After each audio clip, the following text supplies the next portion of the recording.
Hey everybody, today we're going to be discussing balance and why it matters and why you should care. So stick with me, this is going to be a little bit of a longer video. Hopefully you learned something today.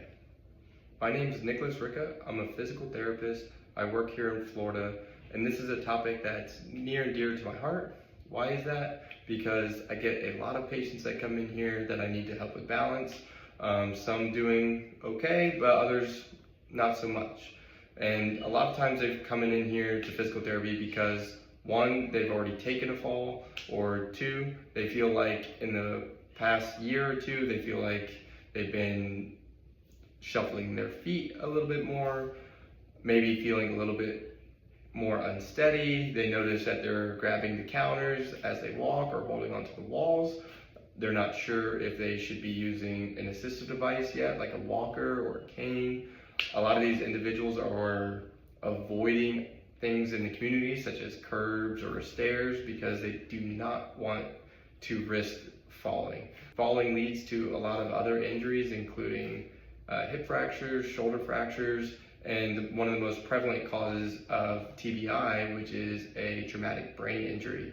So when I have patients that come in for their falls, I do a really in-depth screening to look at multiple systems involved into their balance, which I'm going to get into today. So stay tuned. According to the CDC, 25.4% of adults over the age of 65 fall in Florida every year. So look around the room, that's 1 out of 4, someone's gonna take a fall. And how often are those falls leading to injury or maybe even significant injury? And with that comes not just the injury, but now you have to possibly have surgery, be laid up into a hospital, be home, go to physical therapy. And therefore there goes 3 to 9 months, or hopefully not more, of time away from your life that you're spent recovering, trying to improve your balance again to be maybe where it was before you took the fall in the first place. So this is something that I really care about because I want people to start addressing this earlier in their lives, start trying to be prepared and get better so we can avoid these scenarios. So one thing I would start is by asking yourself a few questions. Do I avoid going up and down stairs? Do I avoid going up and down a curb? Do I think I need an assistive device? Do I feel unsteady when I get up out of a chair? Do I need to push with my arms to help steady myself as I rise? Do I feel like I get dizzy maybe when I'm getting in and out of bed? Do I notice that I kick the carpet or the rug on the floor a little bit more than I used to, or shuffle my feet? These are questions and identifying questions, such as grabbing the counters or the walls that I mentioned earlier, that we need to be paying attention to help with our fall assessment. So this is just some questions that I would ask you when I come to see you, to help me determine if maybe you are a fall risk. And then we're going to get into some other testing, okay?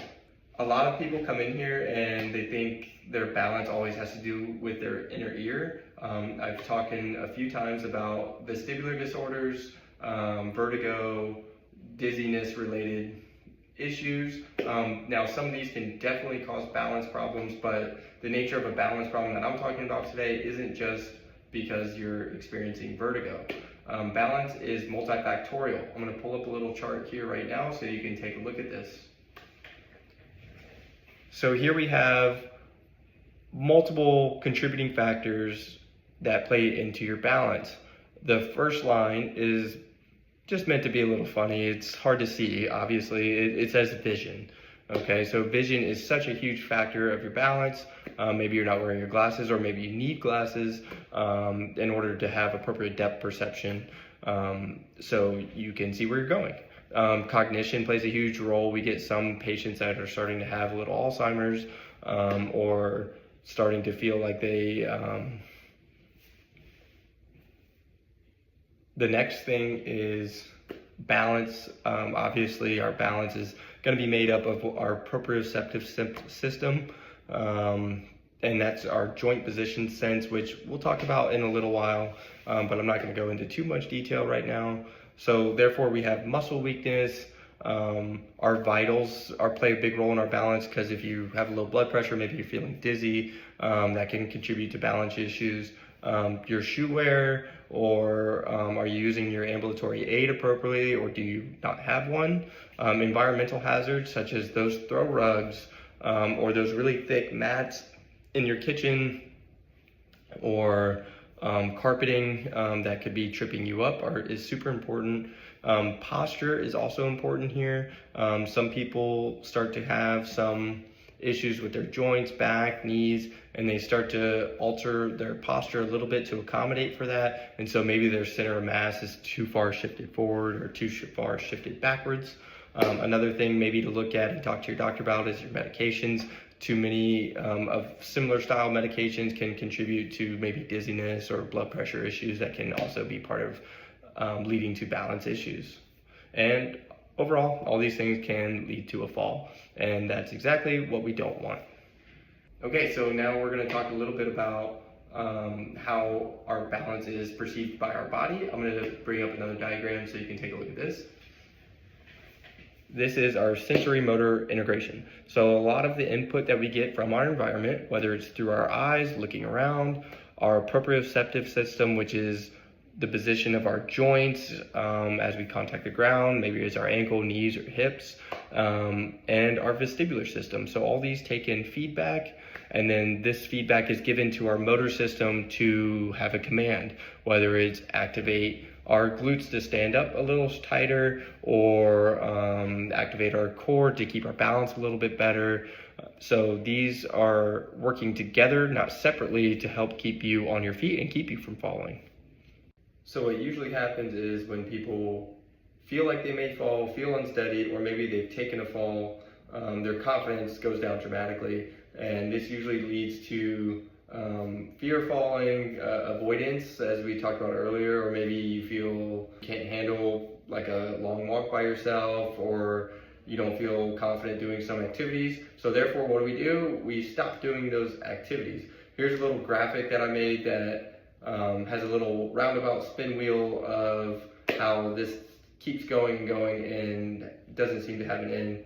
So what happens is you take a fall, or maybe you feel like you're gonna fall, and then here we are, we get a little bit of fear and compensation. We're avoiding those curbs, not going up and down stairs. Maybe we're avoiding going for walks because we don't feel confident in doing that. And so that leads to decreased activity and being a little bit more sedentary, which can change factors in our social lives, our lives with our spouses, maybe because we're not going to so many events or out to eat. And then ultimately, the biggest problem is this is going to lead to weakness, gait, and balance changes.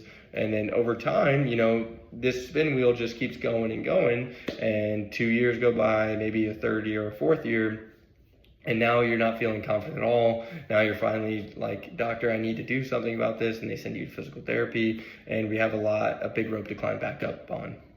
So as you know now, our balance is not just about one thing, such as our inner ear or our vestibular system. It has so many factors that play into our balance. And so this is where I'll have you come into the clinic and we'll start doing some testing. One simple test that I do like to do is called the 30-second sit-stand test, okay? And so all we're gonna do is we're gonna sit down and stand up as many times as you can in those 30 seconds. So I'm gonna challenge you to try this with me. We're gonna stand up and sit down. You ready? And go. 1, 2, 3, 4, 5, 6, 7, 8, 9, 10, 11, 12, 13, 14, 15. All right, and I'll stop the clock there, a couple seconds shy. But hopefully if you are in your 60s, 70s, 80s, you're getting in your 60s, hopefully around 15, 14 reps.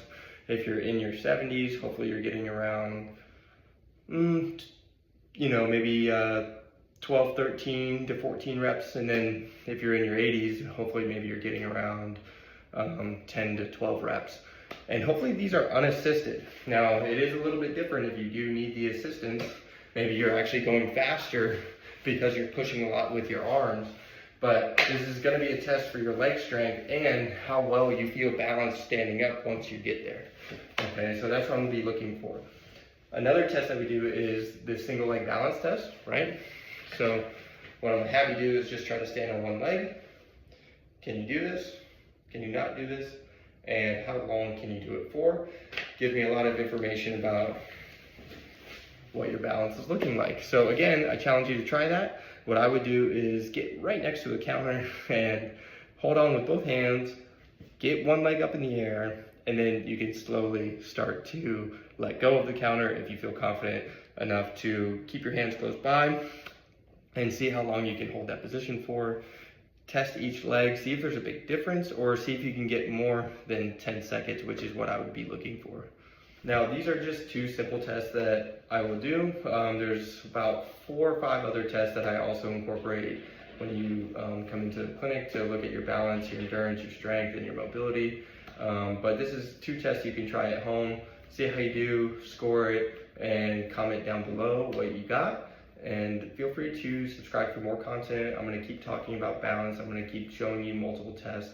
I'm going to keep showing you some exercises you can do for it. Like I said, this is something that's near and dear to my heart. I care about people falling because it leads to such dramatic life changes, and it can be avoided with some simple exercises, or maybe just getting your body a little bit more active. So let's do this together and follow along.